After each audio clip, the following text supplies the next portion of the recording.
ಶಾಂತಿ TV YouTube channel subscribe ಮಾಡಿ, bell icon press ಮಾಡಿ.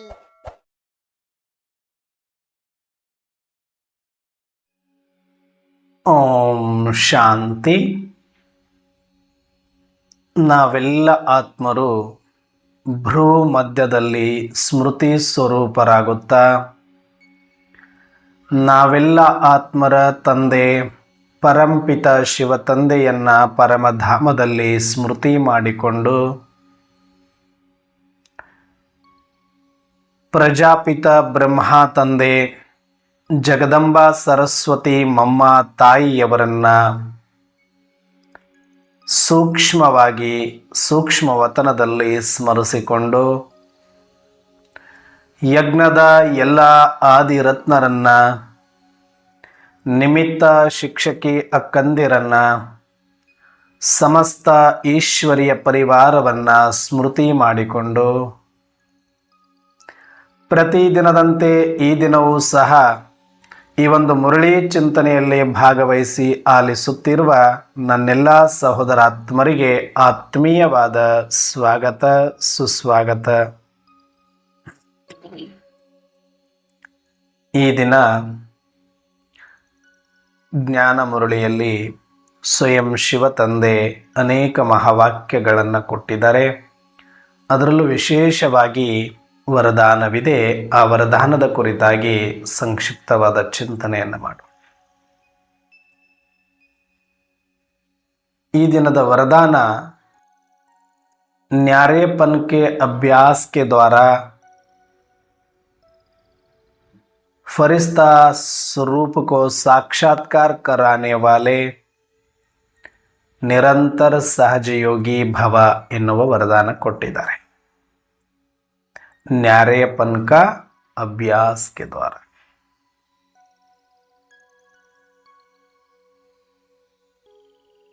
ನ್ಯಾರಾಪನ್ ಅಂದ್ರೆ ಎಲ್ಲದರಿಂದ ಭಿನ್ನನಾಗಿರೋದು.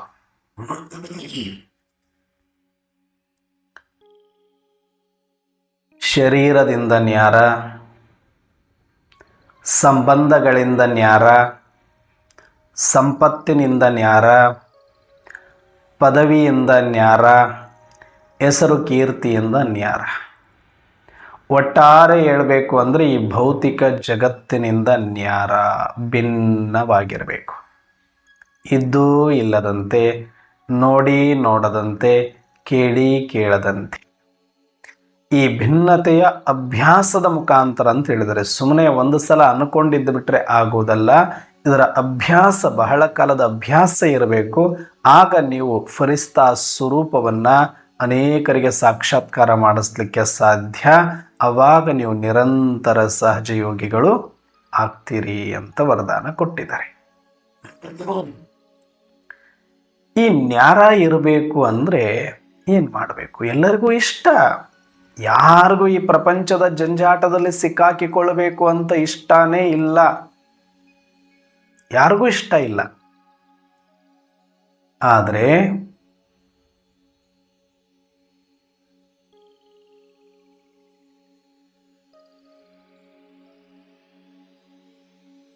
ಅದರಿಂದ ಹೊರಗಡೆ ಬರಲಿಕ್ಕೆ ಸಾಧ್ಯ ಆಗ್ತಾ ಇಲ್ಲ. ಶರೀರದಿಂದ ಭಿನ್ನ ಆಗಿರಬೇಕು ಅಂತೀವಿ, ಆದರೂ ಅದರ ಮೇಲೆ ಒಂದಷ್ಟು ಮೋಹನೋ ಭಯನೋ ಉಳ್ಕೊಂಡಿದೆ. ಸಂಬಂಧಗಳಿಂದ ಭಿನ್ನ ಆಗಬೇಕು ಅಂತೀವಿ, ಒಂದಷ್ಟು ಜವಾಬ್ದಾರಿ ಅಂತ ಅನಿಸುತ್ತೆ. ಆ ಜವಾಬ್ದಾರಿಯ ಕಾರಣದಿಂದ ಸಂಪತ್ತು ಸಂಪಾದನೆ ಹಿಂದೆ ಹೋಗಬೇಕಾಗತ್ತೆ. ಮತ್ತು ಹಾಗಿದ್ರೆ ನಾವು ಶರೀರದಲ್ಲಿ ಇರೋದು, ಸಂಬಂಧಗಳ ಮಧ್ಯದಲ್ಲಿರೋದು, ಸಂಪಾದನೆ ಮಾಡೋದು ತಪ್ಪ ಅಂದರೆ ಖಂಡಿತವಾಗಿ ಇಲ್ಲ. ಮತ್ತಿದು ಬಂಧನ ಯಾಕಾಗತ್ತೆ ಅಂದರೆ ನಿಮ್ಮಲ್ಲಿ ಸಾಕ್ಷಿ ಪ್ರಜ್ಞೆ ಜಾಗೃತಿ ಆಗಿಲ್ಲ. ಈ ಒಂದು ಜ್ಞಾನ ಮಾರ್ಗದ ಅಂತಿಮ ಸತ್ಯ, ಅಂತಿಮ ಪಾಠವೇ ಆಗಿದೆ ಸಾಕ್ಷಿ ಸ್ಥಿತಿ. ಆತ್ಮಪಾಠ ತಿಳಿದಾಗಿದೆ, ಪರಮಾತ್ಮ ಪಾಠ ಕಲಿತಾಗಿದೆ, ಡ್ರಾಮಾ ಪಾಠ ಅರ್ಥ ಆಗಿದೆ. ಇವೆಲ್ಲ ತಿಳಿದ್ರೂ ಕೂಡ ಯಾಕೆ ನಾವು ಭಿನ್ನ ಆಗಿರೋಕ್ಕೆ ಆಗ್ತಾ ಇಲ್ಲ ಅಂದರೆ, ಎಲ್ಲಿಯ ತನಕ ಆ ಸಾಕ್ಷಿ ಸೀಟಲ್ಲಿ ಕೂತ್ಕೊಳ್ಳೋದಿಲ್ವೋ,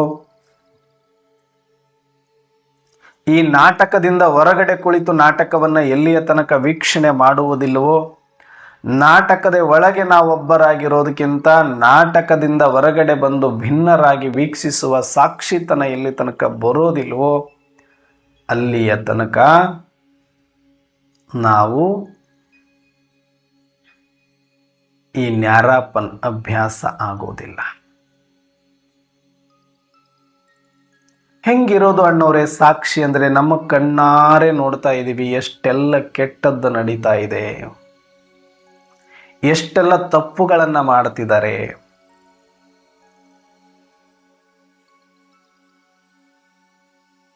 ಎಷ್ಟೆಲ್ಲ ಅನ್ಯಾಯ ಆಗ್ತಾ ಇದೆ, ಎಷ್ಟು ನಾವು ಮೋಸ ಹೋಗ್ತಾ ಇದ್ದೀವಿ.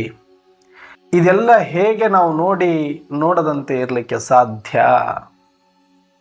ಮತ್ತು ಇದನ್ನು ಪರಿವರ್ತನೆ ಮಾಡಬೇಕಲ್ವ ನಾವು? ಇದರಿಂದ ಭಿನ್ನವಾಗಿದ್ದು ಬಿಟ್ಟರೆ ಯಾರು ಪರಿವರ್ತನೆ ಮಾಡೋರು? ಏನೆಲ್ಲ ಪ್ರಶ್ನೆಗಳು ಬರುತ್ತೆ. ನೀವಿನ್ನೂ ಸ್ವಲ್ಪ ಆಳದಲ್ಲಿ ಬರುವ ಅವಶ್ಯಕತೆ ಇದೆ.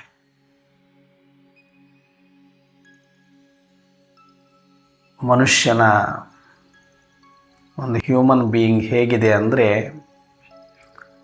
ತಾನು ಎಲ್ಲಿಯ ತನಕ ಕೆಟ್ಟದ್ದನ್ನು ಮಾಡ್ತಾ ಇರ್ತಾನೋ, ಅದರೊಳಗಡೆ ಮುಳುಗಿರ್ತಾನೋ, ಆವಾಗ ಬೇರೆಯವರು ಕೆಟ್ಟದ್ದು ಎಷ್ಟೇ ಮಾಡಿದರೂ ಕೂಡ ಆತನ ಕಣ್ಣಿಗೆ ಕಾಣಿಸುವುದಿಲ್ಲ. ತಾನು ಎಲ್ಲಿಯ ತನಕ ಮೋಸ ಮಾಡ್ತಾನೆ ಇರ್ತಾನೋ, ತನ್ನ ಜೊತೆಗೆ ಎಷ್ಟೋ ಜನ ಮೋಸ ಮಾಡ್ತಾ ಇದ್ರು, ಅದ್ರ ಬಗ್ಗೆ ತಲೆ ಕೆಡಿಸ್ಕೊಳ್ಳೋದಿಲ್ಲ, ತನ್ನಂತೆ ಅವರು ಅಂತ.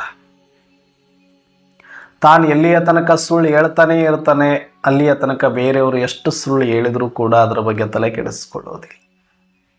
ತಾನು ಎಲ್ಲಿಯ ತನಕ ಹೆಸರು ಕೀರ್ತಿಯ ಹಿಂದೆ ಬಿದ್ದಿರ್ತಾನೆ, ಅಲ್ಲಿಯ ತನಕ ಬೇರೆಯವರು ಹೆಸರು ಕೀರ್ತಿ ಅಂತ ಬಡದಾಡಿದರೂ ಕೂಡ ತಲೆ ಕೆಡಿಸಿಕೊಳ್ಳೋದಿಲ್ಲ. ತಾನು ಎಲ್ಲಿಯ ತನಕ ಸಂಪಾದನೆ ಮಾಡ್ತಾ ಇರ್ತಾನೆಯೋ, ಅಲ್ಲಿ ತನಕ ಇನ್ನೊಬ್ಬರು ಯಾಕೆ ಇದರಲ್ಲಿ ಮುಳುಗಿದ್ದಾರೆ ಅಂತ ಯೋಚನೆ ಮಾಡೋದಿಲ್ಲ. ತಾನು ಎಲ್ಲಿಯ ತನಕ ಅಹಂಕಾರಿಯಾಗಿರ್ತಾನೋ, ಅಲ್ಲಿಯ ತನಕ ಯಾರು ಎಷ್ಟೇ ಅಹಂಕಾರದಲ್ಲಿ ಬಂದು ಏನೇ ದರ್ಪ ಮಾಡಿದರೂ ತಲೆ ಕೆಡಿಸಿಕೊಳ್ಳುವುದಿಲ್ಲ.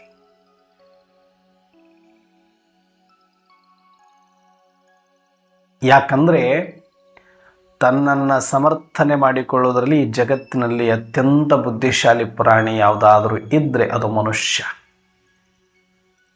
ಅಂದರೆ ತಾನು ಏನು ಮಾಡ್ತಿದ್ದಾನೋ ಅದು ಕರೆಕ್ಟ್ ಅಂತ ಸಮರ್ಥನೆ ಮಾಡಿಕೊಳ್ತಾನೆ. ಅದನ್ನು ಮೊನ್ನೆ ಒಂದು ಅವ್ಯಕ್ತ ಮುರಳಿಯಲ್ಲಿ ಬಾಬರವರು ಹೇಳಿದರು ಅಂತ ನಾನು ಹೇಳಿದೆ. ಯಾಕೆ ಅಂದರೆ ಅವರು ಎಷ್ಟು ಚೆನ್ನಾಗಿ ಪರಮಾತ್ಮನ ಮುಂದೆನೇ ತಾವು ತಪ್ಪು ಮಾಡ್ತಾ ಇದ್ರು, ತಮ್ಮನ್ನೇ ತಾವು ಸಮರ್ಥನೆ ಮಾಡಿಕೊಳ್ತಾರೆ, ಎಷ್ಟೆಲ್ಲ ಅದಕ್ಕೆ ಕತೆಗಳನ್ನು ಕಟ್ತಾರೆ, ಎಷ್ಟೆಲ್ಲ ಅದಕ್ಕೆ ಪರಿಶ್ರಮ ಪಡ್ತಾರೆ, ಇನ್ವೆನ್ಷನ್ ಮಾಡ್ತಾರೆ, ಹೊಸ ಹೊಸ ಕಾರಣಗಳನ್ನು ಕೊಡ್ತಾರೆ ಅಂತ ಬಾಬರವರು ನಗ್ತಾರೆ. ನನಗೆ ನಗು ಬರುತ್ತೆ ಈ ಮಕ್ಕಳು ಆಡೋದು ನೋಡಿ. ತಾವು ಮಾಡ್ತಾ ಇರುವ ತಪ್ಪನ್ನು ತಪ್ಪು ಅಂತ ಒಪ್ಪಿಕೊಳ್ಳೋಕ್ಕಾಗದೇನೆ, ಸಮರ್ಥನೆ ಮಾಡಿಕೊಳ್ಳೋದಲ್ದೇನೆ ಮತ್ತೊಂದಷ್ಟು ಕತೆಗಳನ್ನು ಹೇಳಿ ನೆಪಗಳನ್ನು ಹೇಳೋದಕ್ಕೆ ಸಾಕಷ್ಟು ಇನ್ವೆನ್ಷನ್ಗಳನ್ನು ಮಾಡಿಕೊಂಡು ಕೂಡ್ತಾರೆ. ಅಷ್ಟು ಬುದ್ಧಿವಂತರಿದ್ದಾರೆ ಮಕ್ಕಳು. ಮತ್ತೆ ಕೇಳ್ತಾರೆ ಬಾಬಾ ಮುಂದೆ, ಯಾಕೆ ಹಂಗೆ ಮಾಡ್ತಾರೆ ಗೊತ್ತಾ ಅವರು? ಯಾಕೆ ಅಂದರೆ ಅವ್ರ ಬೆನ್ನು ಬ್ಯಾಕ್ ಬೋನ್ ಆಗಿರೋದೇ ಮಾಯೆ. ಅವರಿಗೆ ಬ್ಯಾಕ್ ಬೋನ್ ಆಗಿ ನಿಂತಿರೋದು ಮಾಯೆ ತಾನು ಪರಮಾತ್ಮನ ಎದುರಲ್ಲಿ ಅಥವಾ ಸತ್ಯದ ಎದುರಲ್ಲಿ ಮಾತನಾಡೋದಿಲ್ಲ, ಅದು ಗುಪ್ತವಾಗಿ ಕೆಲಸ ಮಾಡೋದ್ರಿಂದ. ಹೇಗೆ ಪರಮಾತ್ಮ ನಿರಾಕಾರ ಗುಪ್ತವಾಗಿಯೇ ತನ್ನ ಕಾರ್ಯ ಬ್ರಹ್ಮನ ಮುಖಾಂತರ ಆರಂಭ ಮಾಡಿದ್ರು, ಅದೇ ಥರ ಮಾಯೆಯು ಗುಪ್ತವಾಗಿ ರಾವಣ ವೇಷಧಾರಿಯನ್ನ ಮಕ್ಕಳನ್ನಾಗಿ ಮಾಡಿಬಿಟ್ಟು ಅವ್ರ ಮುಖಾಂತರ ತನ್ನ ಕೆಲಸ ಮಾಡಿಕೊಳ್ಳುತ್ತೆ. ಮಾಯೆ ತನ್ನ ಪರ ವಕಾಲತ್ತನ್ನು ಮಾಡಲಿಕ್ಕೆ ಇವರನ್ನು ಇಟ್ಕೊಂಡಿದ್ದಾರೇನೋ ಅನ್ನೋ ಥರದಲ್ಲಿ ವಾದ ಮಾಡ್ತಾರೆ ನನ್ನ ಮುಂದೆ ಮಕ್ಕಳು. ತಮ್ಮ ತಪ್ಪನ್ನು ಸಮರ್ಥನೆ ಮಾಡಿಕೊಳ್ಳೋದ್ರಲ್ಲಿ ಎಂದೂ ಹಿಂದೇಟು ಹಾಕೋದಿಲ್ಲ, ಯೋಚನೆನೂ ಮಾಡೋದಿಲ್ಲ ಅಂತ ಹೇಳ್ತಾರೆ. ಅಂದ್ರೇನು? ಮನುಷ್ಯ ತಾನು ಏನು ಮಾಡ್ತಾ ಇದ್ದಾನೋ, ಅದು ಯಾವ ವೃತ್ತಿ ಮಾಡ್ತಾ ಇದ್ದಾನೋ, ಯಾವ ಸಂಪಾದನೆ ಮಾಡ್ತಾ ಇದ್ದಾನೋ, ಯಾವ ಪೋಸ್ಟ್ ಪೊಸಿಷನಲ್ಲಿದ್ದಾನೋ ಅದನ್ನು ಸಮರ್ಥನೆ ಮಾಡಿಕೊಳ್ಳುವಲ್ಲಿ ನಿಪುಣ. ಉಳಿದವರೆಲ್ಲ ಸರಿ ಇಲ್ಲ, ನಾನು ಮಾತ್ರ ಸರಿ ಅಂತ ತನ್ನಲ್ಲೇ ತಪ್ಪುಗಳಿದ್ದು ತನ್ನಲ್ಲೇ ದೋಷಗಳಿದ್ರು, ಅದು ಅನೇಕರು ದೋಷ ಮಾಡ್ತಾ ಇದ್ರು, ತಪ್ಪು ಮಾಡ್ತಾ ಇದ್ರು ಕೂಡ ಅದನ್ನ ನೋಡೋದಿಲ್ಲ, ಅದರ ಬಗ್ಗೆ ತಲೆ ಕೆಡಿಸ್ಕೊಳ್ಳೋದಿಲ್ಲ.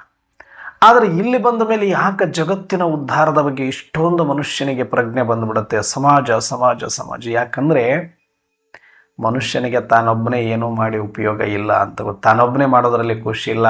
ಅಯ್ಯೋ ಎಲ್ಲರೂ ಆ ಕಡೆ ಹೋಗ್ತಿದ್ದಾರೆ, ನಾನೊಬ್ಬ ಈ ಕಡೆ ಬರ್ತಾ ಇದ್ದೀನಿ ಅಂದುಬಿಟ್ರೆ ಅವನಿಗೆ ಸಂಕಟ ಬಿದ್ದುಬಿಡುತ್ತೆ. ಎಲ್ಲರೂ ಏನೋ ಮಾಡ್ತಿದ್ದಾರೆ, ನಾನೇ ಕಳ್ಕೊಂಡು ಬಿಡ್ತೀನೇನೋ, ಅವರೇ ಸರಿ ಇರ್ಬೋದೇನೋ ಅನ್ನುವಂಥ ಒಂದು ಭ್ರಮೆಯಲ್ಲಿ ಬಂದು ಬಿಡ್ತಾರೆ.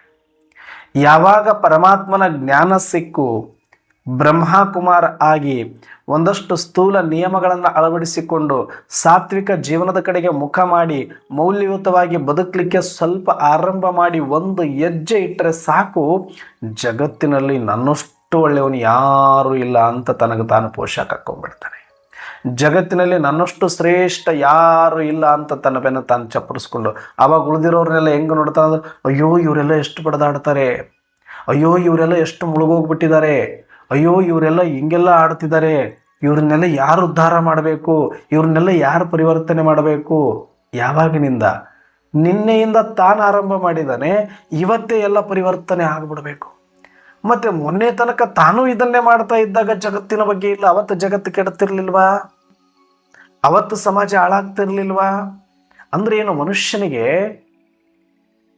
ಎಲ್ಲರೂ ಮಾಡದೇ ಇರುವುದನ್ನು ತಾನು ಮಾಡ್ಲಿಕ್ಕೆ ಹೋಗ್ತಾ ಇದ್ದಾನೆ ಅಂದ್ರೆ ತಾನೊಬ್ಬನೇ ಹೋಗ್ಬಾರ್ದು, ಒಂದು 10 ಜನನ ಕರ್ಕೊಂಡು ಹೋಗ್ಬೇಕು. ಒಳ್ಳೇದಕ್ಕಂತಲ್ಲ, ಒಳ್ಳೇದು ಮಾಡ್ಬಿಡ್ಬೇಕನ್ನೋ ಭ್ರಮೆ ಅಲ್ಲ. ತಾನೊಬ್ಬನೇ ಮಾಡಿಬಿಟ್ರೆ ಅದು ಕಳ್ಕೊಂಡ್ಬಿಡ್ತೀನಿ, ಎಲ್ಲರನ್ನೂ ಕರ್ಕೊಂಡು ಹೋಗ್ಬೇಕು. ಅದು ಏನೇ ಇರಲಿ, ಬಿದ್ದರೂ ಎಲ್ಲರೂ ಬಿಡ್ಬೇಕು, ಎದ್ರು ಎಲ್ಲರೂ ಹೇಳ್ಬೇಕು ಅನ್ನುವಂಥ ಭಾವನೆಯಿಂದ ಹೊರತಾಗಿ ಏನೋ ಜಗತ್ತು ಉದ್ಧಾರ ಮಾಡಿಬಿಡ್ಬೇಕನ್ನೋ ಭ್ರಮೆಯಲ್ಲಿ ಯಾರನ್ನೋ ಉದ್ಧಾರ ಮಾಡ್ತೀನಿ ಅಂತಿಲ್ಲ. ತಾನು ಹೋಗ್ತಿದ್ದಾನಲ್ಲ, ತಾನು ಒಳ್ಳೆಯವನಾಗ್ತಿದ್ದಿಲ್ಲ, ಅದಕ್ಕೆಲ್ಲರೂ ಒಳ್ಳೆಯವರಾಗಬೇಕು. ತಾನೆಲ್ಲ ಕೆಟ್ಟದ್ದನ್ನು ಬಿಟ್ಟಿದ್ದಿಲ್ಲ, ಅದಕ್ಕೆಲ್ಲರೂ ಬಿಡಬೇಕು. ಅವ್ರು ಉದ್ಧಾರ ಆಗಬೇಕನ್ನೋದಕ್ಕಿಂತ ಹೆಚ್ಚು ಮನುಷ್ಯನ ಬುದ್ಧಿ ಹಿಂಗೆ ಕೆಲಸ ಮಾಡುತ್ತೆ. ತಾನು ಚಟ ಬಿಟ್ಟುಬಿಟ್ಟಿದ್ದಾನಲ್ಲ, ಅದಕ್ಕೆ ಅವರು ಬಿಡಬೇಕು. ಈಗ ಮಕ್ಕಳಿಗೆ ಹಠ ಏನಂದರೆ, ಎಲ್ಲರ ಕೈಗೆ ಚಾಕ್ಲೇಟ್ ಕೊಟ್ಟಿರ್ತೀವಿ ಅಂತ ಇಟ್ಕೊಳ್ಳಿ, ಒಬ್ಬರ ಕೈದು ಕಿತ್ಕೊಂಡ್ವಿ ಅಂದರೆ ಅವ್ರದ್ದು ಕಿತ್ಕೊ ಅಂತ ಹೇಳುತ್ತದು. ತನಗೆ ಕೊಡುವಂತ ಕೇಳೋದಕ್ಕಿಂತ ಹೆಚ್ಚಾಗಿ ಅವ್ರದ್ದು ಕಿತ್ಕೊ ಅಂತ ಹೇಳುತ್ತೆ. ಅಂದರೆ ತಾನು ಸಿಗದೇ ಇರೋದು ಅವ್ರಿಗೇನೋ ಸಿಗಬಾರ್ದು ಅನ್ನೋ ಒಂದು ಬುದ್ಧಿ ಮನುಷ್ಯನಿಗೆ ಚಿಕ್ಕವನಿದ್ದಾಗಿನಿಂದಲೇ ಅದು ಬಂದುಬಿಟ್ಟಿದೆ. ಅದೇ ಥರ ಇಲ್ಲಿ ವಿಕಾರಗಳನ್ನು ನಾವು ಕೊಟ್ಟಿದ್ದೀವಿ ಅಂದರೆ, ಚಟಗಳನ್ನು ನಾವು ಮುಕ್ತ ಆಗಿದ್ದೀವಿ ಅಂದರೆ, ನಾವು ಒಳ್ಳೆ ಮಾರ್ಗದಲ್ಲಿ ಹೋಗಿದ್ದೀವಿ, ಇವರು ಆಗಬೇಕು, ಮತ್ತೆ ಇವ್ರು ಯಾಕೆ ಮಾಡಬೇಕು ಅನ್ನೋ ಒಂದು ದೃಷ್ಟಿಕೋನದಲ್ಲಿ ಏನೋ ಸಮಾಜದ ಬಗ್ಗೆ ಕಾಳಜಿ ಇದ್ದಂಗೆ ಮನಸ್ಸು ನಾಟಕ ಮಾಡಲಿಕ್ಕೆ ಆರಂಭ ಮಾಡುತ್ತೆ. ನಿನ್ನ ಕೆಲಸ ಅದಲ್ಲ. ನೀನು ಜಗತ್ತು ಉದ್ಧಾರ ಮಾಡೋದು ಬೇಕಾಗಿಲ್ಲ, ಅದಕ್ಕೆ ಪರಮಾತ್ಮ ಇದ್ದಾರೆ. ಸಮಾಜ ಉದ್ಧಾರ ಮಾಡೋದಕ್ಕೆ ಬೇಕಾಗಿಲ್ಲ, ಅದಕ್ಕೆ ನಿನ್ನ ಪಾತ್ರಗಳು ಅನೇಕ ಇದ್ದೇ ಇದೆ. ನಿನ್ನ ಪಾತ್ರದಲ್ಲಿ ಏನು ಉದ್ಧಾರ ಆಗಬೇಕು ಮಾಡಬೇಕು ಅಂತ ಇದೆಯೋ ಅದು ಆಗತ್ತೆ. ನೀನಿವತ್ತು ಅವ್ರು ನಾಳೆ. ಆದರೆ ಅದು ನಾಟಕದ ನಿಯಮ ಅನುಸಾರ ಯಾರು ಯಾವಾಗ ಹೇಗೆ ಎಲ್ಲಿ ಪರಿವರ್ತನೆ ಆಗಬೇಕೋ ಆಗ್ತಾರೆ. ನಾನೇ ಎಲ್ಲ ಮಾಡ್ತೀನಿ ಆಗಲ್ಲ, ಇದು ನನ್ನಿಂದನೇ ಸಾಧ್ಯ ಅದು ಅಲ್ಲ. ಮತ್ತೆ ನಾನು ಯಾರ್ದು ತಲೆ ಕೆಡಿಸ್ಕೊಳ್ಳೋದೇ ಬೇಡ, ಸುಮ್ಮನೆ ಹೋಗ್ಬಿಡೋಣ, ಹಂಗೂ ಆಗಲ್ಲ. ಅದು ಈ ಸೃಷ್ಟಿ ನಾಟಕದಲ್ಲಿ 5000 ವರ್ಷದ ನಂತರ ನಿನ್ನನ್ನು ಪರಿವರ್ತನೆ ಮಾಡ್ಕೊಳ್ಳೋದಕ್ಕೆ ಒಂದು ಅವಕಾಶ ಬಂದಿದೆ. ಡ್ರಾಮಾದಲ್ಲಿ ಒಂದು ಸೀನ್ ಬಂದಿದೆ ಅಂದರೆ ಆ ಆತ್ಮಕ್ಕೂ ಕೂಡ ಆ ಪಾತ್ರದಲ್ಲಿ ಒಂದು ದಿನ ಸೀನ್ ಬರುತ್ತೆ. ಅದು ನೀನು ಅನ್ಕೊಂಡಾಗಲ್ಲ, ಅದರಲ್ಲಿ ಇದ್ದಾಗ. ಈ ಸತ್ಯ ಎಲ್ಲಿ ತನಕ ಅರ್ಥ ಆಗೋದಿಲ್ಲವೋ, ನೀವು ಎಷ್ಟೇ ಜ್ಞಾನಕ್ಕೆ ಬಂದು ಎಷ್ಟೇ ಮೌಲ್ಯಯುತವಾದ ಜೀವನ ಮಾಡ್ತಾ ಇದ್ರು ಸಮಾಜದ ಹೆಸರಲ್ಲಿ ಬೇರೆಯವರ ಹೆಸರಲ್ಲಿ ಒಳಗಡೆ ಕುದಿತಾನೆ ಇರ್ತೀರಿ, ಬೇಜಾರಲ್ಲೇ ಇರ್ತೀರಿ, ದುಃಖದಲ್ಲೇ ಇರ್ತೀರಿ. ಅಯ್ಯೋ ಇವರೆಲ್ಲ ಏನೋ, ಅಯ್ಯೋ ಇವರೆಲ್ಲ ಹಾಳಾಗ್ಬಿಡ್ತಾರೆ, ಅಯ್ಯೋ ಇವರೆಲ್ಲ ಹಿಂಗೆ ಮಾಡ್ತಾರೆ ಅಂತ ನಿನ್ನ ಸ್ಥಿತಿಯನ್ನು ಡಗ್ಮಗ್ ಮಾಡ್ಕೊತ ಕೂಡ್ತೀಯ. ಆಯ್ತಪ್ಪ, ಎಲ್ಲ ಇಲ್ಲಿ ತನಕ ನಾನೂ ಮಾಡ್ತಾ ಇದ್ದೆ, ಈಗ ನಾನೊಬ್ಬನಾದ್ರೂ ಪ್ರಪಂಚಕ್ಕೆ ಕೆಟ್ಟವ್ರು ಕಡಿಮೆ ಆಗ್ತಾ ಇದ್ದೀನಲ್ಲ, ಕಲಿಯುಗಕ್ಕೆ ಕಡಿಮೆ ಆಗ್ತಾ ಇದ್ದೀನಲ್ಲ, ಸಂಗಮಯುಗದೊಳಗಡೆ ಬರ್ತಾ ಇದ್ದೀನಲ್ಲ ಅಂತ ಅಂದ್ಕೊಂಡು ತೃಪ್ತಿ ಪಡೋ ಮನಸ್ಸಿಲ್ಲ ಮನುಷ್ಯನಿಗೆ. ಆದರೆ ಎಲ್ಲರೂ ಆಗಬೇಕು, ಇಲ್ಲ ನಾನು ಆಗಬಾರ್ದು ಅನ್ನೋ ಒಂದು ಕಾನ್ಸೆಪ್ಟಲ್ಲಿ ಎಲ್ಲರೂ ಆಗಬೇಕು ಅಂತ ಬಯಸೋದೇ ಬಹಳ ಜನ. ಇದು ಬುದ್ಧಿ ಹಂಗೆ ಕೆಲಸ ಮಾಡುತ್ತೆ. ಅದಕ್ಕೆ ಎಲ್ಲಿಯ ತನಕ ನಾವು ಒಂದು ಸ್ವಲ್ಪ ದೂರ ಬಂದ ಮೇಲೆ ಎಲ್ಲೋ ಒಂದು ಕಡೆ ಮಾನಸಿಕ ಸ್ವಭಾವ ಒಂದು ಒಳ್ಳೆತನದಲ್ಲೂ ಇರುತ್ತೆ. ಯಾವ ಥರ ಅಂದ್ರೆ ಒಂದು ಫ್ಯಾಮಿಲಿಯಾರಿಟಿ ಅಂತಲೂ ಕರ್ಕೊಳ್ಳೋಣ ನಾವು ಬೇಕಾದ್ರೆ. ಈಗ ಒಂದು ಮನೆಯಲ್ಲಿ ಒಬ್ಬರು ಎಲ್ಲರೂ ಹಸ್ಕೊಂಡಿದ್ದಾಗ ಒಬ್ರಿಗೆ ಒಂದು ರೊಟ್ಟಿ ಸಿಕ್ತು ಅಂದರೆ, ಅಯ್ಯೋ ನನಗಷ್ಟೇ ಸಿಕ್ಕರೆ ಹೆಂಗೆ, ಇವ್ರಿಗೂ ಸಿಗಲಿ, ಇವ್ರಿಗೂ ಹೊಟ್ಟೆ ತುಂಬಬೇಕಲ್ಲ, ಅವ್ರಿಗೂ ಒಂದು ರೊಟ್ಟಿ ಬೇಕಲ್ಲ ಅಂತ ಯೋಚನೆ ಮಾಡೋದು ತಪ್ಪಲ್ಲ. ಫ್ಯಾಮಿಲಿಯಾರಿಟಿನೂ ಇದೆ, ಇಲ್ಲ ಅಂತೇನಿಲ್ಲ. ನನಗೆ ಸಿಕ್ಕಿದೆ, ನನಗೆ ಒಳ್ಳೇದಾಗ್ತಿದೆ ಅಂದ್ರೆ ಅವ್ರಿಗೂ ಆಗಲಿ ಅನ್ನುವಂಥ ಭಾವನೆಯೂ ಇದೆ. ಆದರೆ ಇವು ಎರಡೂ ಕೂಡ ನಾವಾಗಬೇಕಂದಾಗೂ ಆಗೋದಿಲ್ಲ, ನಾವು ಯಾರು ಆಗಬಾರ್ದು ಅಂದ್ರೂ ನಿಲ್ಲೋದಿಲ್ಲ. ಈ ಸತ್ಯ ನಮಗೆ ಅರ್ಥ ಆಗೋವರೆಗೂ ನಾವು ನಮ್ಮ ಮನಸ್ಸನ್ನು ಸ್ಥಿರತೆಯಲ್ಲಿ ಇಟ್ಟುಕೊಳ್ಳೋಕ್ಕಾಗೋದಿಲ್ಲ. ನಾವು ನ್ಯಾರಾಪನ್ ಅಭ್ಯಾಸ ಮಾಡಲಿಕ್ಕಾಗೋದಿಲ್ಲ. ಇದೆಲ್ಲ ಆಗಬೇಕು ಅಂದರೆ ಆತ್ಮಪಾಠ ಓಕೆ, ಪರಮಾತ್ಮ ಪಾಠ ಓಕೆ, ಡ್ರಾಮಾ ಪಾಠ ಆಗಿದೆ. ಆದರೆ ಒಂದು ಪಾಠ ಅಭ್ಯಾಸ ಅವಶ್ಯಕತೆ ಇದೆ, ಸಾಕ್ಷಿ. ಎಲ್ಲಿಯ ತನಕ ನೀವು ಆ ಪಾತ್ರಧಾರಿಯೇ ಆಗಿರ್ತೀರಿ, ನೀವು ಪರಿವರ್ತನೆ ಆಗುವ ಪಾತ್ರ, ಅವರನ್ನು ಪರಿವರ್ತನೆ ಮಾಡುವ ಪಾತ್ರ. ಈ ಪಾತ್ರದ ಅಭಿಮಾನದಲ್ಲಿ ಇರುವ ಕಾರಣ ನೀವಿನ್ನೂ ಪಾತ್ರದಿಂದ ಹೊರಗಡೆ ಬಂದಿಲ್ಲ. ನೀನು ಪರಿವರ್ತನೆ ಆಗ್ತಾ ಇದ್ದೀನಿ ಅಂದರೆ ಇನ್ನೂ ಪಾತ್ರದಲ್ಲೇ ಇದೆಯಾ? ಬೇರೆಯವ್ರನ್ನ ಪರಿವರ್ತನೆ ಮಾಡಬೇಕು ಅಂತ ಅವ್ರನ್ನ ನೋಡಿದ್ರು ಅವ್ರನ್ನೂ ಪಾತ್ರದಲ್ಲೇ ನೋಡ್ತಾ ಇರೋದ್ರಿಂದ ನೀನಿನ್ನೂ ನ್ಯಾರ ಆಗಿಲ್ಲ. ಪಾತ್ರದಲ್ಲಿ ಪ್ಯಾರ ಇದೆಯಾ? ನಾಟಕದ ಪ್ಯಾರ ಆಗಿದೆಯಾ? ನಾಟಕದ ಪರಿಧಿಯಲ್ಲೇ ಇದೆಯಾ? ನಾಟಕದಿಂದ ಹೊರಗಡೆ ಬಂದು ಇನ್ನು ವೀಕ್ಷಕನಂತೆ ನೀನು ನೋಡ್ತಾ ಇಲ್ಲ. ಎಲ್ಲಿಯ ತನಕ ನಾಟಕವನ್ನು ಹೊರಗಿನಿಂದ ನೀನು ನೋಡೋದಿಲ್ವೋ ಅಲ್ಲಿಯ ತನಕ ಅದು ಸಾಕ್ಷಿಯಾಗಿ ಕಾಣೋದಿಲ್ಲ. ನಾಟಕದೊಳಗೆ ಒಂದು ಪಾತ್ರವಾಗಿ ಭಾವಿಸುವಾಗ ಅಲ್ಲಿ ಸರಿ ತಪ್ಪು, ಪಾಪ ಪುಣ್ಯ, ಧರ್ಮ ಅಧರ್ಮ, ಒಳ್ಳೆಯದು ಕೆಟ್ಟದ್ದು, ನಮ್ಮವರು ಬೇರೆಯವರು ಅನ್ನುವ ಭಾವಗಳು ನಮ್ಮನ್ನು ಮೇಲಿಂದ ಕೆಳಗೆ ವ್ಯತ್ಯಾಸದಲ್ಲಿ ತರ್ತಾ ಹೋಗುತ್ತೆ. ನಮ್ಮ ಭಾವ ಆವೇಶಗಳು ಅಲ್ಲಿ ವ್ಯಕ್ತವಾಗ್ತಾ ಹೋಗುತ್ತೆ. ಆದರೆ ಸಾಕ್ಷಿಯಾಗಿ ನೀನೊಂದು ನಾಟಕವನ್ನು ನೋಡ್ತಾ ಇದ್ದಾಗ ಅಲ್ಲಿ ಅಳುವವರು ಅಳುತ್ತಾರೆ, ನಗುವವರು ನಗುತ್ತಾರೆ. ಏನೆಲ್ಲ ನಡಿಬೇಕು ಆ ದೃಶ್ಯ ಸೀನ್ ಮೇಲೆ ನಡೀತಾ ಇರುತ್ತೆ. ನಾನು ಸುಮ್ಮನೆ ಎಂಜಾಯ್ ಮಾಡ್ತೀನಿ, ನೋಡ್ತೀನಿ, ಇದು ಒಂದು ನಾಟಕ ಅಂತಷ್ಟೆ. ಅಲ್ಲಿ ಅಳುವವರು ನಿಜವಾಗಿ ಅಳುತ್ತಾ ಇಲ್ಲ, ನಗುವವರು ನಿಜವಾಗಿ ನಗುತ್ತಾ ಇಲ್ಲ.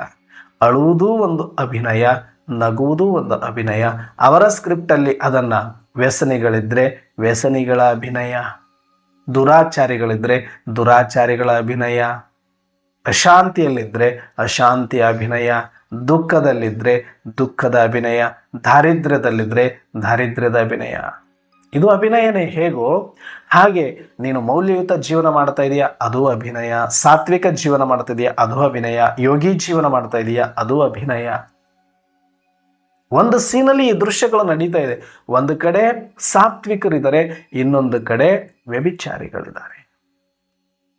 ಈ ಎರಡೂ ದೃಶ್ಯ ಒಂದು ಸೀನಲ್ಲಿ ನಡಿಬೇಕಾದಾಗ ನಾನು ಒಂದು ಕಡೆ ಪರವಾಗಿ ನಿಂತ್ಕೊಳ್ಳೋಕ್ಕಾಗೋದಿಲ್ಲ. ಅದು ದೃಶ್ಯದ ಥರ ನೋಡಿದಾಗ ಆ ಸೀನಲ್ಲಿ ಇದು ಬೇಕಾಗಿದೆ, ಇದು ಬೇಕಾಗಿದೆ ಅಂತ ನಾಟಕದಲ್ಲಿ ಇದ್ದಾಗ ಅವು ಎರಡನ್ನು ತೋರಿಸೋದು ಜವಾಬ್ದಾರಿ ಪ್ರೊಡ್ಯೂಸರ್ ಮತ್ತು ಡೈರೆಕ್ಟರ್ ಕರ್ತವ್ಯ ಇರೋದರಿಂದ ಅದರ ತೋರಿಸಿದ್ದಾರೆ. ನಾನು ಎಲ್ಲವೂ ಕೂಡ ಸಾತ್ವಿಕರೇ ಆಗಿಬಿಡಬೇಕು ಅಂತ ನಾನು ಕೂತ್ಕೊಂಡು ನೋಡೋಕ್ಕಾಗೋದಿಲ್ಲ. ಅದು ಏನು ತೋರಿಸ್ತಾರೋ ಅದನ್ನು ನೋಡಿಬಿಟ್ಟು ಎಂಜಾಯ್ ಮಾಡಬೇಕಷ್ಟೆ. ಅದರಿಂದ ಏನೋ ಒಂದು ಮೆಸೇಜ್ ಇರುತ್ತೆ, ಅದನ್ನು ತಗೊಳ್ಬೇಕು. ಎಲ್ಲಿಯ ತನಕ ಇದಾಗೋದಿಲ್ಲ ಅಂದ್ರೆ ನಾನು ಹೊರಗಡೆ ಒಬ್ಬ ವೀಕ್ಷಕನಂತೆ ಕೂತ್ಕೊಂಡು ನೋಡಿದಾಗ ಮಾತ್ರ ಇದು ಅರ್ಥ ಆಗತ್ತೆ. ಇಲ್ಲ ಅಂದರೆ ಒಂದು ಪಕ್ಷಪಾತಿಯಲ್ಲಿ ಇದ್ದೇ ಇರ್ತೀವಿ ನಾವು. ಪಾತ್ರದ ಒಳಗಡೆ ಇದ್ದರೆ ಒಂದು ಸಾತ್ವಿಕರ ಕಡೆ ಇರಬೇಕು, ಇಲ್ಲ ವ್ಯಭಿಚಾರಿಗಳ ಕಡೆ ಇರಬೇಕು, ಇಲ್ಲ ಮಧ್ಯದಲ್ಲಿ ಎರಡನ್ನೂ ಕೂಡ ಪರಿವರ್ತನೆ ಮಾಡಬೇಕಿದನ್ನು ಅನ್ನೋ ಥರದಲ್ಲಿ ಇರಬಹುದು. ಆದರೆ ಇವು ಮೂರೂ ನಾನಲ್ಲ, ಸಾತ್ವಿಕನೂ ನಾನಲ್ಲ, ವ್ಯಭಿಚಾರಿಯೂ ನಾನಲ್ಲ, ಇವರನ್ನು ಪರಿವರ್ತನೆ ಮಾಡಬೇಕು ಅನ್ನೋಂಥ ಗೋಜಿಗೆ ಹೋಗುವ ಪಾತ್ರವೂ ನಾನಲ್ಲ ಅಂತ ತಿಳಿದು ಅದರಿಂದ ಹೊರಗಡೆ ಬಂದು ಇವೆಲ್ಲವೂ ಕೂಡ ಅಭಿನಯಗಳು.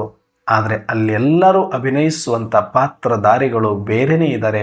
ಅವರು ಯಾವಾಗಲೂ ಶಾಂತ ಸ್ವರೂಪವಾಗಿದ್ದಾರೆ, ಶಕ್ತಿ ಸ್ವರೂಪವಾಗಿದ್ದಾರೆ, ಚೈತನ್ಯ ಸ್ವರೂಪ ಆಗಿದ್ದಾರೆ, ಅವರು ನನ್ನ ಸಹೋದರರೇ ಆಗಿದ್ದಾರೆ ಅಂತ ನಾನು ಹೊರಗಡೆ ಕುಳಿತು ನೋಡುವಾಗ ನನ್ನ ಸ್ಥಿತಿಯಲ್ಲಿ ಒಂದು ಚೂರು ಕೂಡ ವ್ಯತ್ಯಾಸ ಆಗೋದಿಲ್ಲ.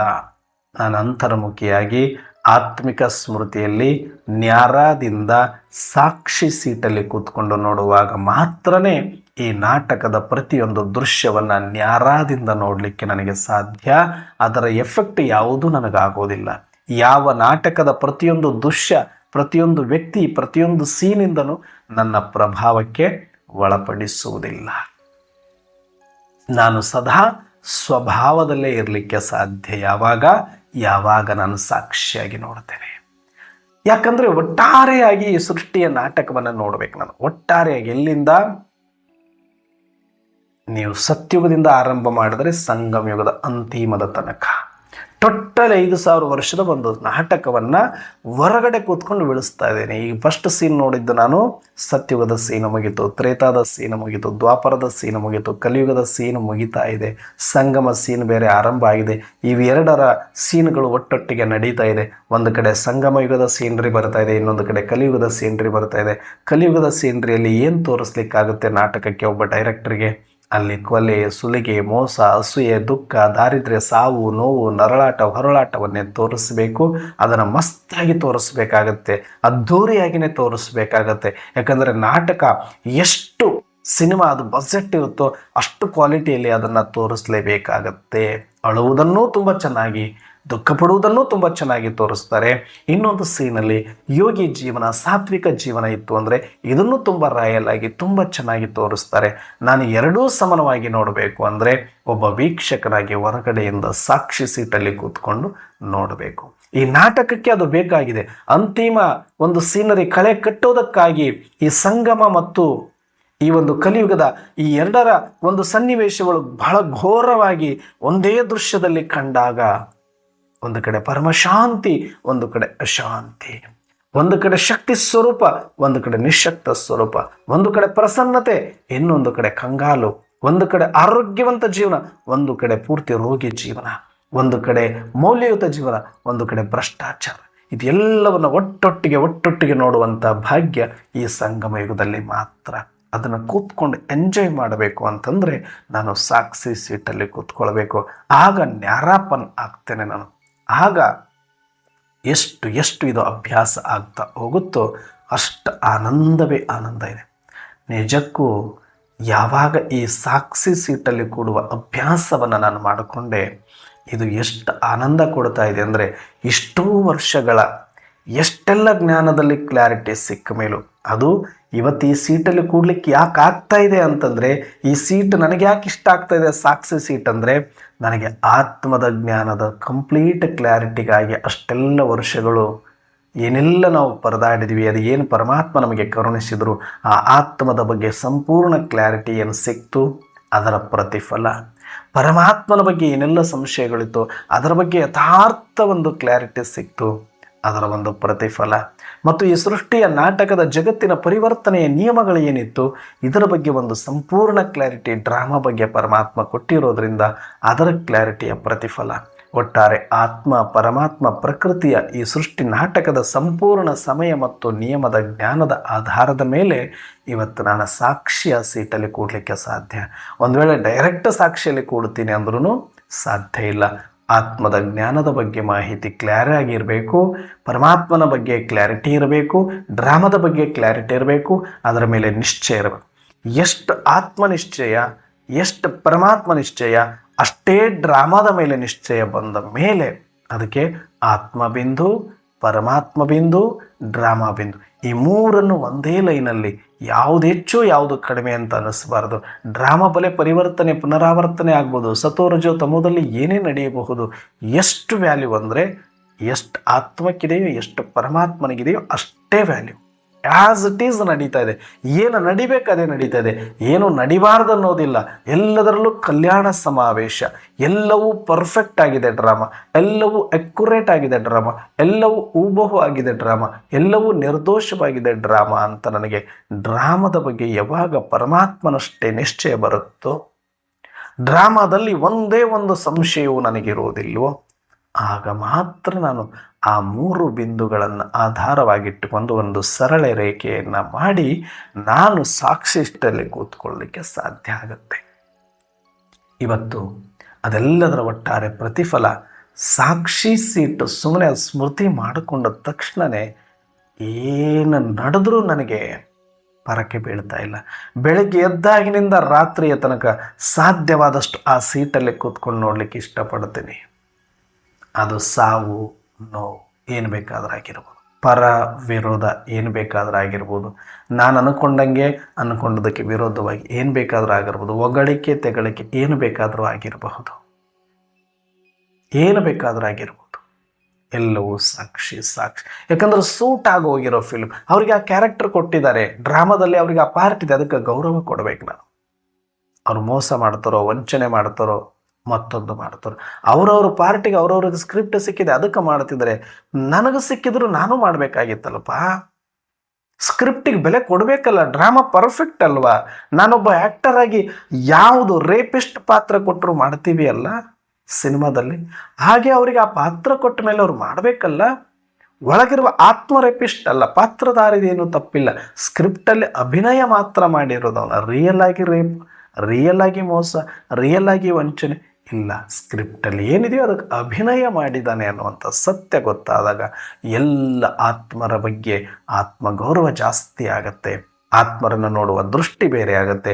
ಎಲ್ಲ ಪಾತ್ರಗಳನ್ನು ಒಂದೇ ಸಮಾನವಾಗಿ ನೋಡಿ ಅದಕ್ಕೆ ಪ್ರಾಧಾನ್ಯತೆ ಕೊಡುವಂಥ ಮನಸ್ಥಿತಿ ಬಂದಾಗ ಎಲ್ಲರನ್ನ ಗೌರವದಿಂದ, ಎಲ್ಲ ಸೀನರಿಗಳನ್ನು ಗೌರವದಿಂದ, ಏನೇ ನಡೆದರೂ ಅಕ್ಸೆಪ್ಟ್ ಎಲ್ಲವನ್ನ ಸಾಕ್ಷಿಯಾಗಿ ಸ್ವೀಕಾರ ಮಾಡಿಕೊಂಡು ಖುಷಿಯಾಗಿ ನೋಡೋದು. ಆಯ್ತಾ ಆಯಿತು, ಹೋಯ್ತು, ಬಂತು, ಹೋಯ್ತು. ಇಷ್ಟೇ ಇರಬೇಕು. ಏನು ಬೇಕಾದರೂ ಆಗಿರಲಿ.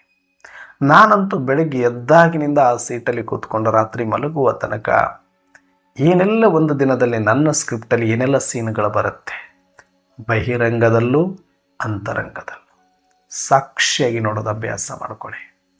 ಅಂತರಂಗದ ಇಂದ್ರಿಯಗಳ ಚೇಷ್ಟೆ ನಿಲ್ಲಬೇಕು ಅಂದರೆ ಸಾಕ್ಷಿ ಸೀಟಲ್ಲಿ ಕೂತ್ಕೊಳ್ಳಿ ಸಾಕು. ಅವು ಏನು ಮಾಡೋದಿಲ್ಲ, ಸೈಲೆಂಟ್ ಆಗತ್ತೆ. ನೀವು ಸಾಕ್ಷಿ ಸೀಟಲ್ಲಿ ಕೂಡದಿರೋ ಸುಮ್ಮನೆ ಹೊರಗಡೆ ನಿಂತು ಅಂತರಂಗದ ಚೇಷ್ಟೆ ನೋಡ್ತೀನಿ ಅಂದರೆ ಅವು ಮಸ್ತಾಗಿ ತಮ್ಮ ಕೆಲಸಗಳನ್ನು ಮಾಡ್ತಾ ಇರ್ತವೆ. ತಮಗೆ ಬೇಕಾದಂಗೆ ಮನಸ್ಸು ಇಚ್ಛೆ ಮಾಡ್ತಾ ಇರ್ತದೆ. ಯಾವಾಗ ನೀವು ಸಾಕ್ಷಿ ಸೀಟಲ್ಲಿ ಬಂದು ಕೂತ್ಕೊಂಡು ಇಂದ್ರಿಯಗಳನ್ನು ನೋಡಿದ್ರಿ ಅಂದರೆ ಸೈಲೆಂಟ್, ಮಕ್ಕಳ ಹಾಗೆ ನಾಚಿಕೊಂಡು ಸೈಲೆಂಟಾಗಿ ನಿಂತ್ಕೊಳ್ತಾ ಇದೆ. ಅವು ಏನಾದರೂ ಇನ್ನೂ ತಪ್ಪು ಮಾಡ್ತಾ ಇದ್ದಾವೆ, ಇನ್ನೂ ಏನೋ ಆಗ್ತಾ ಇದೆ ಒಳಗಡೆ, ಪಾತ್ರ ಇನ್ನೂ ತಮೋಪ್ರಧಾನ ನಡೀತಾ ಇದೆ, ಹೊರಗಡೆ ಸಾತ್ವಿಕ ಥರ ಇದ್ದರೂ ಒಳಗಡೆ ಏನೋ ಅಂತರಂಗದಲ್ಲಿ ಒಂದಷ್ಟು ನಡೀತಾ ಇದೆ ಅಂದರೆ ಇನ್ನು ಪರ್ಫೆಕ್ಟಾಗಿ ನೀವು ಸಾಕ್ಷಿ ಸೀಟಲ್ಲಿ ಕೂತಿಲ್ಲ, ಆತ್ಮಿಕ ಸ್ಮೃತಿಯಲ್ಲಿ ಕೂತಿಲ್ಲ. ಯಾರು ಯಾವಾಗ ಪರ್ಫೆಕ್ಟಾಗಿ, ಅದು ಒಂದೇ ಸಲ ಕೂತ ತಕ್ಷಣ ಏನು ಸ್ಟಾಪ್ ಮಾಡಿಬಿಡಲ್ಲ ಅದು ಏನು. ಯಾಕಂದ್ರೆ ಒಮ್ಮೆಲೆ ಸೀಟ್ ಸಿಕ್ಕೈತೆ ಅಂತ ಬಂದು ಕೂತ ತಕ್ಷಣವೇ ಒಮ್ಮೆಲೆ ನಮ್ಗೆ ಬಂದುಬಿಟ್ರೆ ಯಜಮಾನ ಅಂತ ಸ್ಟಾಪ್ ಅಂತ ಎಲ್ಲ ನಿಲ್ಲಿಸ್ಬಿಡಲ್ಲ. ಫ್ಯಾನ್ ಆಫ್ ಮಾಡಿದ್ಮೇಲೆನೂ ಕೂಡ ಸ್ವಲ್ಪ ಹೆಂಗೆ ತಿರುಗ್ತಾ ಇರುತ್ತೋ ಅದೇ ಥರ ಇಲ್ಲಿಯ ತನಕ ಬಂದಿರುವ ಆ ತಮೋಪ್ರಧಾನ ಸಂಸ್ಕಾರದ ಆಧಾರದ ಮೇಲೆ ಒಂದಷ್ಟು ಸಂಕಲ್ಪಗಳು ಮೊದಲಿದ್ದಷ್ಟು ತೀವ್ರತೆ ಇರಲ್ಲ, ನಿಧಾನವಾಗಿ ಬೇಡದೇ ಇರುವಂಥ ವಿಚಾರಗಳು, ಬೇಡದೇ ಇರುವಂಥ ಸ್ಮೃತಿಗಳು, ಬೇಡದೇ ಇರುವಂಥ ಸಂಕಲ್ಪಗಳು ಬರುತ್ತೆ. ಸ್ವಲ್ಪ ಇಲ್ಲಿಯ ತನಕ ಸಾಕ್ಷಿ ಸೀಟಲ್ಲಿ ಕೂತ್ಕೊಂಡು ಅಭ್ಯಾಸ ಮಾಡ. ಅರೆ ಇಲ್ಲಿ ಕೂತ ಮೇಲೂ ಇದೆಲ್ಲ ಮಾಡ್ತಾ ಇದೆ ಅಂದರೆ ಸ್ವಲ್ಪ ಇರುತ್ತೆ. ಜೋರು ಎಲ್ಲಿಂದ ಬೀಸಿದೆ ಇದು ಫ್ಯಾನು? 5,000 ವರ್ಷದಿಂದ ತಿರುಗ್ತಾ ಇರುವಂಥ ಫ್ಯಾನನ್ನು ಒಂದು ಸಲ ಹೋಗಿ ನಿಲ್ಲಿಸೋಕ್ಕಾಗತ್ತಾ?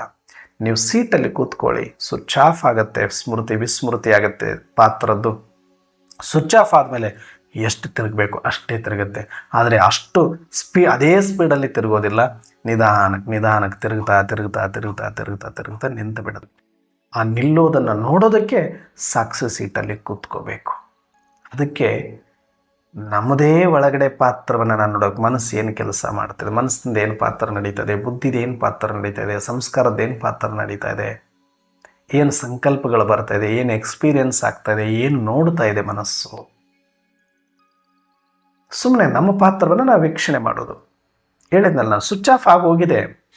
ಆದರೆ ಹಳೆಯ ಸಂಸ್ಕಾರದ ಬಲದಿಂದ ಅದು ಇನ್ನೂ ಸ್ವಲ್ಪ ಮಾಡ್ತಾ ಇದೆ. ಅದಕ್ಕೆ ನಾವು ಗಾಬರಿ ಆಗಬೇಕಾಗಿಲ್ಲ. ನಮ್ಮ ಸೀಟಲ್ಲಿ ನಾವು ಕೂತ್ಕೊಂಡು ನೋಡ್ತಾ ಅನುಭವ ಮಾಡ್ತಾ ಹೋಗಿ, ಸಾಕ್ಷಿಯಾಗಿರ್ತಾ ಹೋಗಿ. ಅದಕ್ಕೆ ಅಟ್ಯಾಚ್ ಆಗಿಬಿಡಿ, ಅದು ನಂದು ಅಂತ ಅನ್ಕೊಳ್ಬೇಡಿ. ಅದು ಒಂದು ಪಾತ್ರ, ಮನಸ್ಸಿಂದೊಂದು ಪಾತ್ರ, ಬುದ್ಧಿನೊಂದು ಪಾತ್ರ, ಸಂಸ್ಕಾರದೊಂದು ಪಾತ್ರ, ಕಣ್ಣಿಂದೊಂದು ಪಾತ್ರ, ಕಿವಿದೊಂದು ಪಾತ್ರ, ಕೈದೊಂದು ಪಾತ್ರ, ಶರೀರದೊಂದು ಪಾತ್ರ ಅಂತ ನೋಡ್ತಾ ಹೋಗಿ.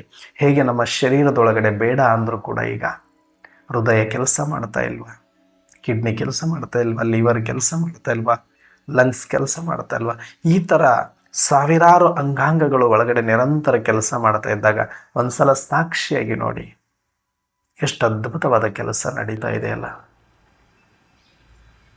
ಹೊರಗಡೆ ಸಮಾಜದಲ್ಲಿ ಏನು ನಡೀತದೆ ಅದನ್ನು ನೋಡೋದು ಗೊತ್ತಿದೆ. ನನ್ನೊಳಗಡೆ ಏನು ನಡೀತಾ ಇದೆ ಯಾವಾಗ ನೋಡೋದು ನಾವು? ಇಷ್ಟು ವರ್ಷ ನನ್ನನ್ನು ಒತ್ಕೊಂಡು ಓಡಾಡಿದೆ, ನನಗೋಸ್ಕರ ಶ್ರಮಿಸಿದ ಕಾರ್ಮಿಕರವರೆಲ್ಲ. ಅದನ್ನು ಒಂದು ಸಲ ನೋಡೋಕ್ಕಾದರೂ ಇಲ್ವ ನಿಮಗೆ ಟೈಮು? ನಿಮ್ಮ ಶರೀರದಲ್ಲಿ ನೀವು ನೋಡ್ಕೊಳ್ಳಿ. ಎಷ್ಟು ರಕ್ತ ಪಂಪ್ ಆಗ್ತದೆ, ಎಷ್ಟು ಲೀಟರ್ ಪಂಪ್ ಆಗ್ತದೆ ಪ್ರತಿನಿತ್ಯ. ಆ ಚಿಕ್ಕ ಒಂದು ಹೃದಯ ಎಷ್ಟು ರಕ್ತ ನಿಮ್ಮದು ಪರಿಶುದ್ಧ ಮಾಡ್ತಾ ಇದೆ. ಆ ಕಿಡ್ನಿ ಎಷ್ಟು ನಿಮ್ಮದೆಲ್ಲ ಫಿಲ್ಟರ್ ಮಾಡ್ತಾ ಇದೆ. ಲಿವರ್ ಎಷ್ಟು ಅದು ನಿಮಗೆಲ್ಲ ತಾಜಾತನವನ್ನು ಕೊಡ್ತಾ ಇದೆ. ಶ್ವಾಸಕೋಶ ಎಷ್ಟು ಉಸಿರನ್ನು ಕೊಡ್ತಾ ಇದೆ. ಅವೆಲ್ಲ ನಿರಂತರ ನನಗೋಸ್ಕರ ಮಾಡ್ತಾ ಇದ್ರೆ ಅದರ ಬಗ್ಗೆ ಗಮನನೇ ಇಲ್ಲ ಅಂದರೆ ಅದು ಪಾತ್ರನೇ ಅಲ್ವಾ? ಸುಮ್ಮನೆ ನೋಡಬೇಕು. ಆದರೂ ನಿರಂತರ ನಡೀತಾ ಇರ್ತದೆ. ಹೇಗೋ ಒಂದು ಮಷಿನ್ ರನ್ ಆಗಿದ್ದಾಗ ಫ್ಯಾಕ್ಟ್ರಿಯಲ್ಲಿ ಹೋಗಿ ನೋಡಿದರೆ ಏನು ಕಾಣುತ್ತೋ ಅದೆಲ್ಲವೂ ನಮ್ಮ ಒಳಗಡೆ ನಡೀತಾ ಇದೆ. ಇದು ದೊಡ್ಡದೊಂದು ಫ್ಯಾಕ್ಟ್ರಿ. ಇದು ಒಂದು ಶುಗರ್ ಫ್ಯಾಕ್ಟ್ರಿಲಿ ಏನೆಲ್ಲ ಪ್ರೊಸೆಸಿಂಗ್ ನಡೀತಾ ಇದೆಯೋ ಅದೇ ಥರ ಕಬ್ಬುಗಳನ್ನು ಕೊಟ್ಟ ಮೇಲೆ ಅದನ್ನು ಅರೆದು ಹಾಲು ನೊರೆಯಾಗಿ ಅದನ್ನು ಫಿಲ್ಟರ್ ಮಾಡಿ ಏನೆಲ್ಲ ಅದನ್ನು ಮಾಡಿ ಸಕ್ಕರೆ ಪ್ರೊಸೆಸ್ ನಡೀತದೆಯೋ ಹಾಗೆ ನಾವು ಇಲ್ಲಿಂದ ಕೊಟ್ಟಾಗಿನಿಂದ ಪ್ರೊಸೆಸಿಂಗ್ ರಕ್ತ ಆಗುವವರೆಗೂ ನಡೀತಾ ಇರುತ್ತೆ.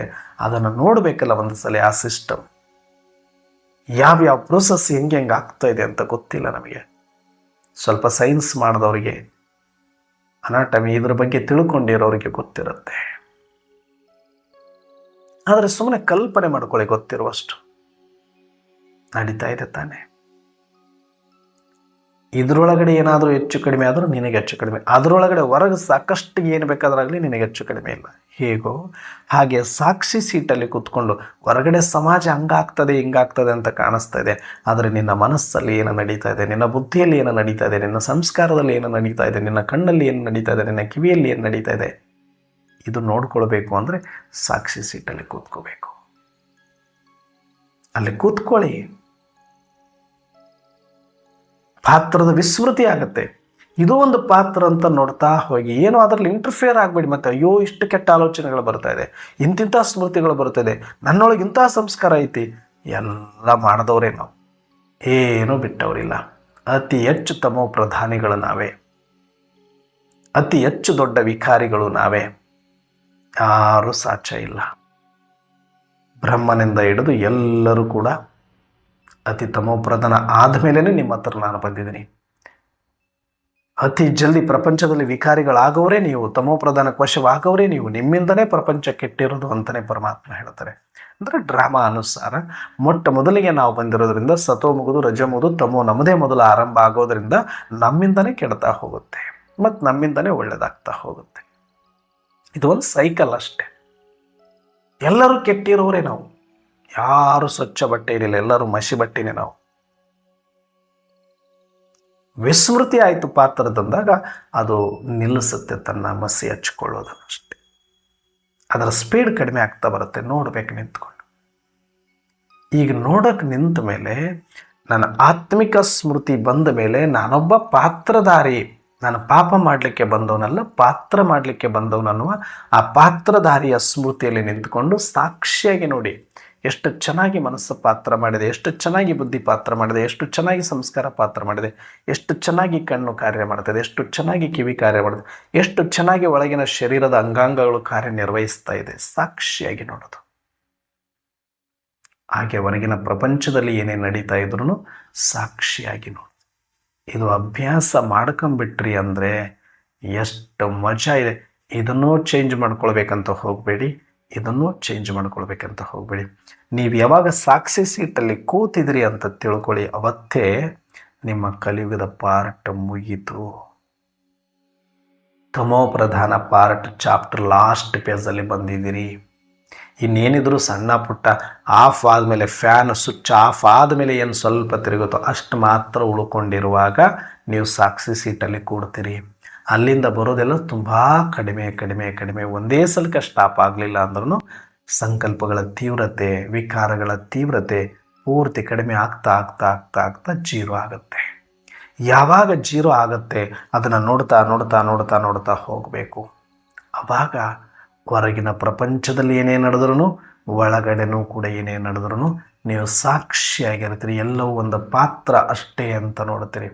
ಇಲ್ಲಿ ಲಿಂಗರಾಜ ಅನ್ನೋದೇನಿಲ್ಲ, ಇದೆಲ್ಲ ಸೇರಿದಾಗ ಲಿಂಗರಾಜ. ಮನಸ್ಸು, ಬುದ್ಧಿ, ಸಂಸ್ಕಾರ, ಇಂದ್ರಿಯಗಳು, ಒಳಗಿನ ಅಂಗಾಂಗಗಳು ಎಲ್ಲವಷ್ಟು ಚೆನ್ನಾಗಿ ಪಾತ್ರ ಮಾಡ್ತಿರುವ ಒಟ್ಟಾರೆ ರೂಪಕ್ಕೆ ಲಿಂಗರಾಜ ಅಂತ ಇದೆ ಹೊರತಾಗಿ ಲಿಂಗರಾಜ ಅನ್ನೋರು ಯಾರೂ ಇಲ್ಲ.